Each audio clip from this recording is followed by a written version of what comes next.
So next, we have AMD CEO Lisa Su. She speaks about the future of semiconductors and artificial intelligence. This is AMD CEO, one of the most important companies when it comes to AI, semiconductors, behind NVIDIA, of course, but a great company, definitely someone you need to listen to when it comes to how AI is going to move forward, right? So let's get into what she has to say and let's talk about it. Huge week for NVIDIA rival AMD at its Advancing AI conference in San Francisco. The unveiling of new chips, a new $5 billion investment in Anthropic, and a reiteration that demand for AI remains incredibly strong. I sat down for a conversation with AMD Chair and CEO Dr. Lisa Su, who's been the driving force behind AMD's ascent the past decade. First of all, for the industry, I mean, we're calling industry market growth to be, get to a $2 trillion market opportunity for us as we think about, from now through 2030. So it's just we've called the fact that AI is at an inflection point where more and more people are doing useful work, doing meaningful work. And that has made inference sort of the largest growth driver overall. And I am super excited to say that we are in full production for Helios, our MI455 rack scale architecture, our new Venice CPUs, and a tremendous amount of new content. So yeah, it's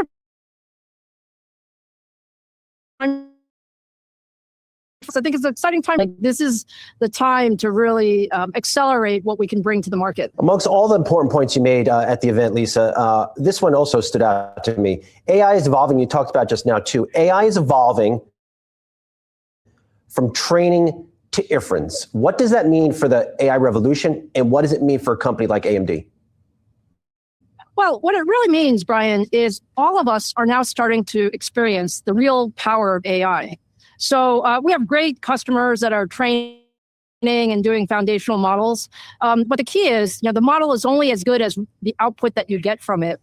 And so with inference, that is all of us asking questions, that's agents working, and that is growing at a really accelerated rate and pace.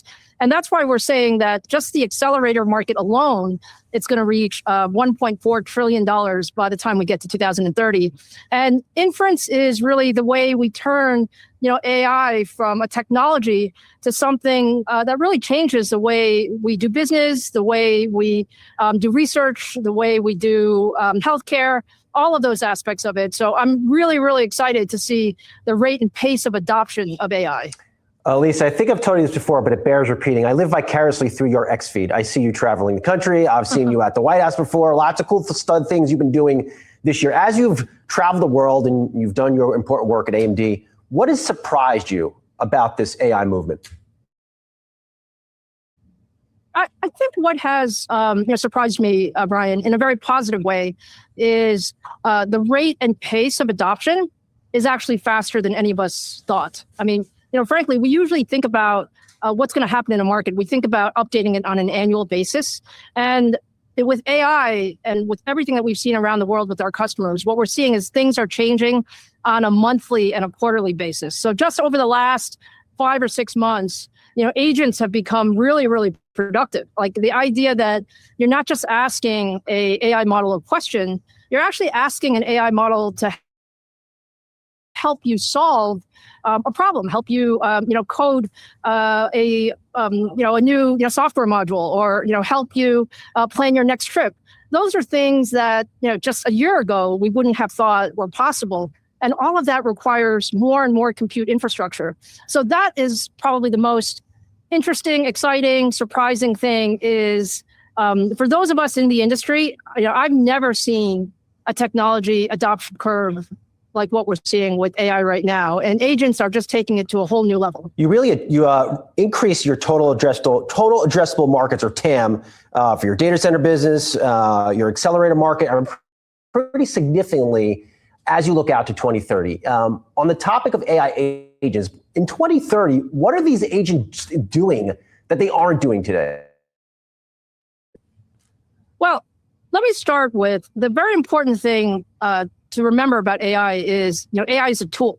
So AI is a tool to make every one of us more productive, to make every one of our companies more productive. And so the idea of agents is, think about the productivity you can get from 10 employees. I mean, you got really, really smart people. But if each of those 10 employees had 10 agents or 100 agents or even 1,000 agents, they can be much, much more productive. And so, the whole idea of agentic AI is to be able to create sort of a closed loop situation where you can ask your AI to actually help you solve more complicated problems so that, you as an employee can just be much more efficient. Like at the end, the human is the one that decides what is the right or wrong answer, but AI can help you look at a whole set of options much, much faster and more efficiently than if you had to do it by hand. And that's the power of agentic AI. She is 1,000% on point. 1,000% on point.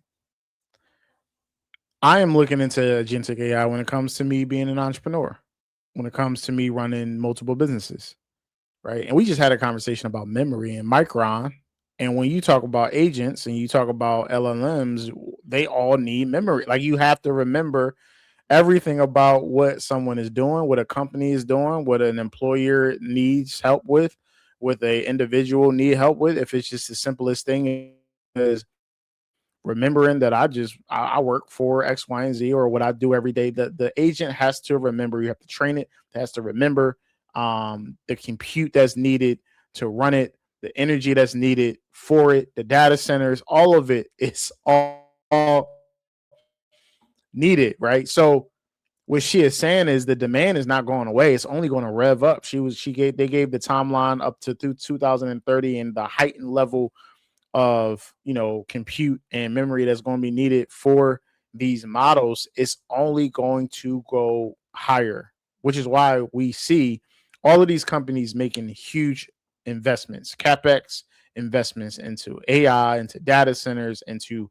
memory. We're going to talk about Nvidia and its partnerships with the Korean memory companies in a second, but this all plays into what our invest and how we should be investing, right? The memory companies are going to continue to do really well. The whole, Micron is crashing and it's over with. That's not true, right? SK Hynix, and some of these other companies, SanDisk, etc. Like these companies are going to continue to do really well over the next 5 years or so, right?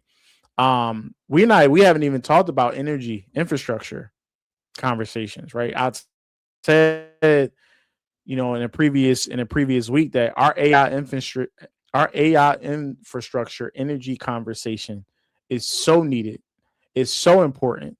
And as much as we want to, continue to talk semis, we want to continue to talk memory, we want to continue to talk compute.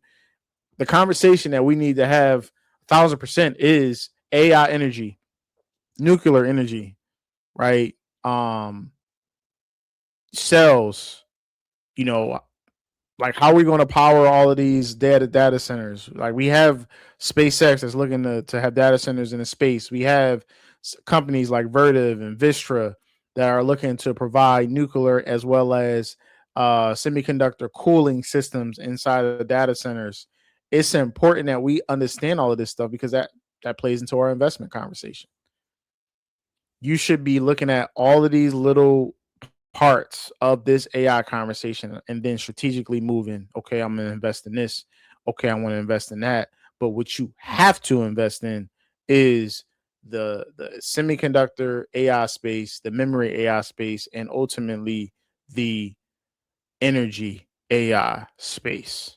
That is going to be how the next level of wealth is built, is investing in companies like GEV and companies like CEG and going into the weeds and going into some of these in the bag and really looking at who's partnering with who's making money, who's building out their infrastructure, and then what companies ultimately like Caterpillar and some of these other companies are going to benefit from this AI conversation. All right. So that was Lisa Su talking about, the demand in semis, the demand in AI, and the continued need for compute and agentic AI specifically moving forward, right? So if you are someone that is looking to invest in some of these companies, definitely take a look at the memory space, look at the AI semiconductor space, and ultimately the energy AI space moving forward, right?